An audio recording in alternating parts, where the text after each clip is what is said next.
Compliance in Title IX. Over the years, there have been various scandals occur in intercollegiate athletics. The media is very eager to report on such occurrences. Therefore, compliance oversight is paramount in order to avoid allegations, sanctions, or developing a poor reputation. The principle of rules compliance is stated in the NCAA's Constitution, as each institution shall comply with all applicable rules and regulations of the association in the conduct of its intercollegiate athletics programs. It shall monitor its programs to assure compliance and to identify and report to the association instances in which compliance has not been achieved. In such an instance, the institution is responsible for self-reporting. Basically, the institution lets the NCAA know that an infraction has occurred. The NCAA manual is approximately 450 pages long for Division I, and it continues to get bigger each year. Some of the topics include institutional control, student-athletes' well-being, rules compliance, amateurism. The makeup of the compliance office is vastly different depending on the size of the institution and the governing body they report to. Regardless of the makeup, all will have a compliance officer or director. This person is often the most important in the athletics department, but is sometimes the most resented employee, simply because he or she is responsible for keeping everyone else in line, which then protects the university. Most compliance offices will have more than just the officer.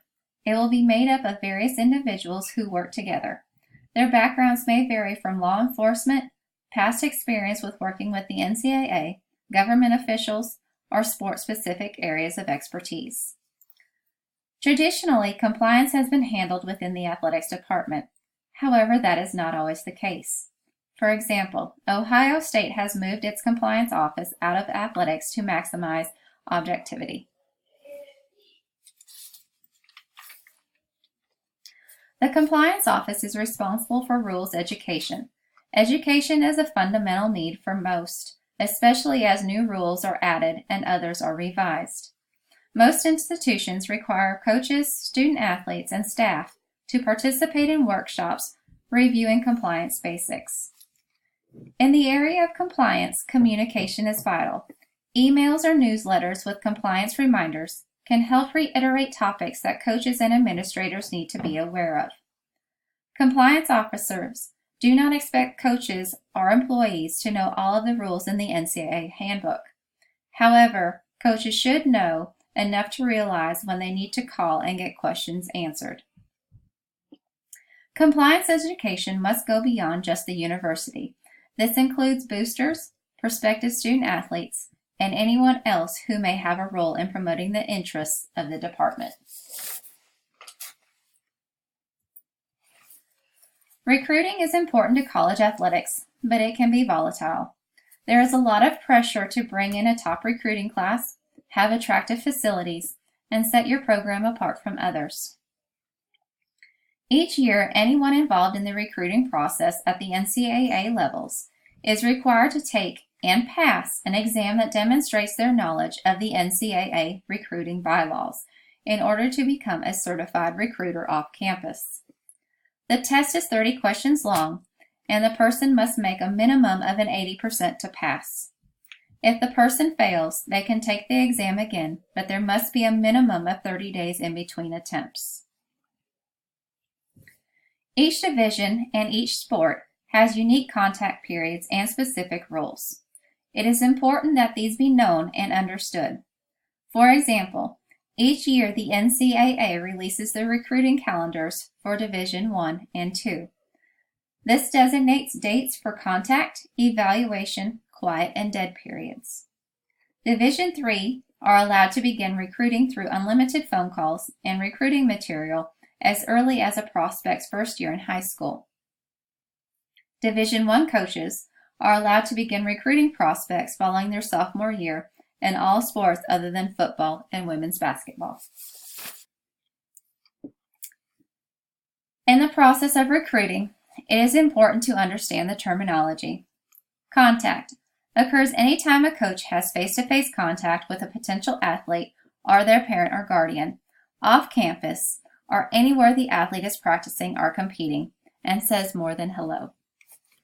Contact period. During this time, a college coach may have in-person contact with an athlete or his or her parent or guardian on or off the campus. Coach may watch an athlete play or visit the high school. The potential athlete and parent or guardian may visit the campus. Also, the coach may write or call the potential athlete during this time. Dead period. A college coach may not have any in-person contact, but may write or phone the potential athlete or his or her parent or guardian during this time. Evaluation. An activity by a coach to evaluate a potential athlete's academic or athletic ability. Evaluation period. During this time, the college coach may watch the athlete play or visit their high school, but cannot have any in-person conversations with the athlete or his or her parent or guardian. The athlete can visit the campus with their parent or guardian. A coach may write or phone during this time. Official visit. A visit to campus by the athlete and his or her parent or guardian, paid for by the school. The college may pay for transportation, room, and meals up to 3 a day while visiting. They may also offer reasonable entertainment expenses, which include 3 complimentary passes to a home contest. Before a visit, the athlete must provide a copy of high school transcript for Division I only. They must also provide test scores like ACT or SAT, and they must register with the NCAA Eligibility Center. Prospective student athlete. Someone may become this when an athlete starts 9th grade or before the athlete's 9th grade year. A college gives you or your relatives or your family any financial aid or other benefits that the college does not provide to students generally. Quiet period. College coach may not have any in-person contact with the athlete or his or her parent or guardian off campus. The coach may not watch the athlete play or visit their high school. The athlete and parent or guardian may visit the campus during this time. Also, the coach may write or phone the athlete or parent or guardian at this time. Unofficial visit. Any visit made by the athlete and their parent or guardian to the campus and paid solely by them. Only expense the athlete may receive is 3 complimentary admission passes to a home contest. An athlete may make as many unofficial visits as they choose. Only time the coach cannot talk with an athlete during the visit is during a dead period.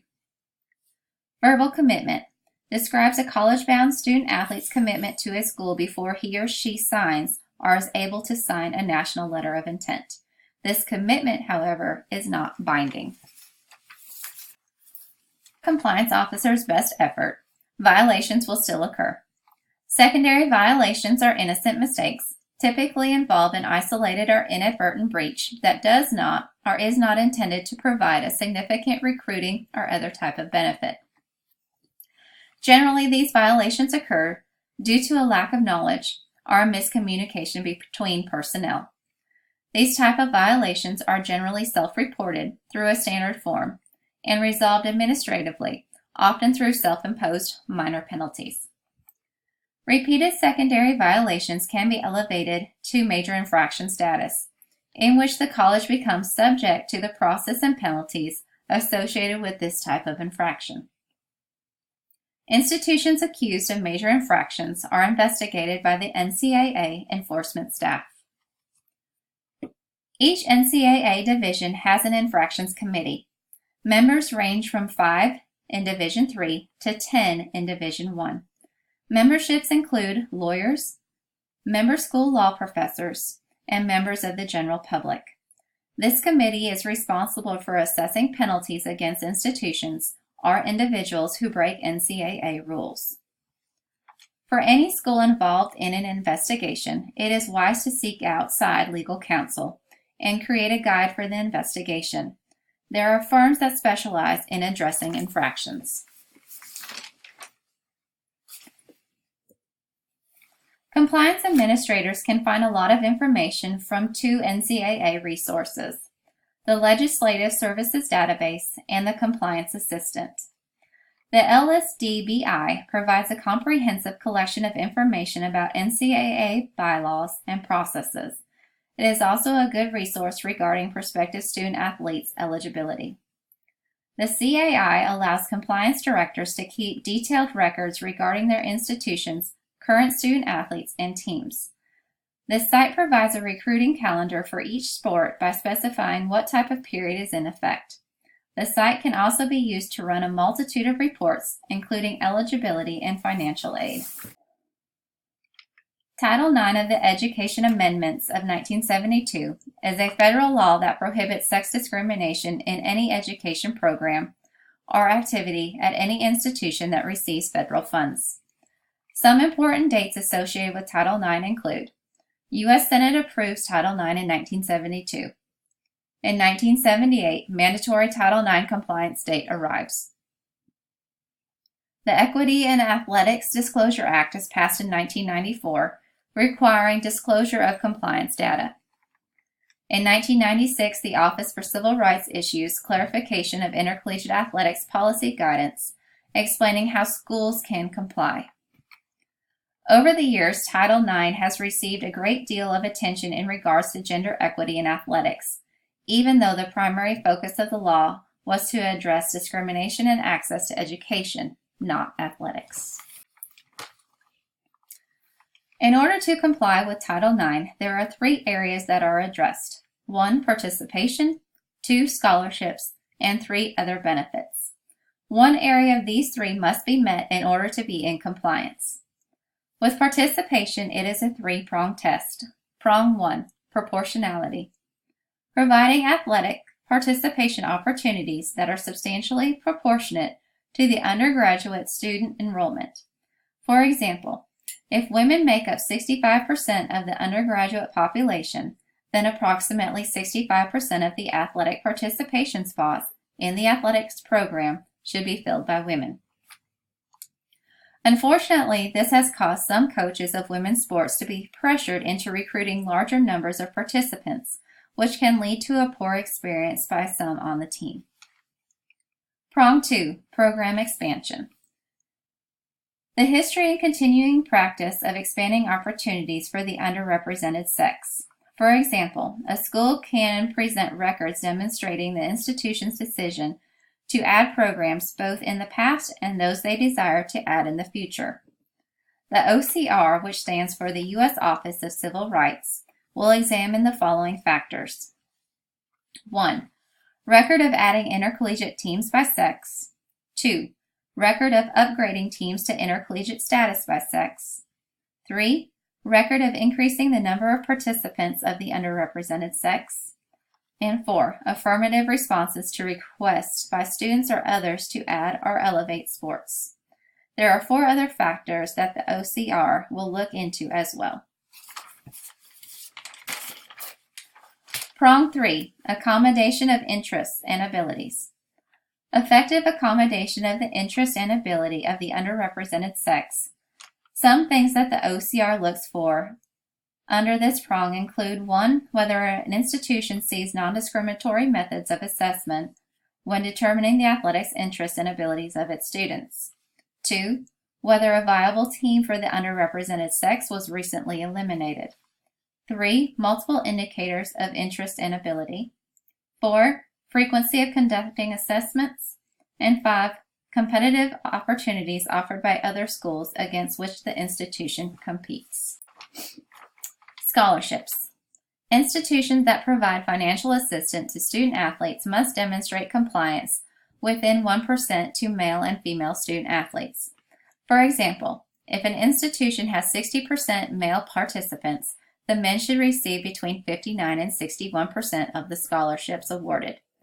The number of participants is calculated based on the number of student athletes in the athletics department, regardless of how many sports he or she participates in.